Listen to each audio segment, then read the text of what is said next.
قال تعالى: مهطعين مقنعي رؤوسهم لا يرتد إليهم طرفهم وأفئدتهم هواء.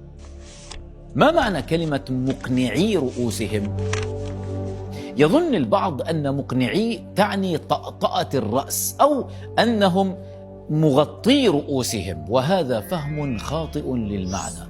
مقنعي رؤوسهم تعني رافعي رؤوسهم في ذل وخشوع من هول الموقف، من هول ما يرون.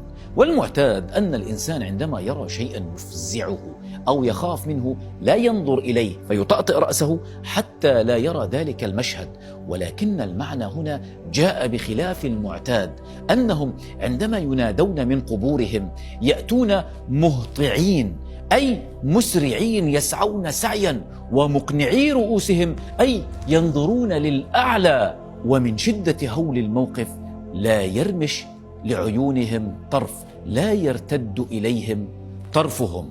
اللهم أظلنا في ظل عرشك يوم لا ظل إلا ظلك. قولوا آمين. هو كتاب الله، بحره عميق وفهمه دقيق. لا تغادر قبل أن تلقي نظرة على المصادر مع واحد لايك وشير حتى يعم الخير.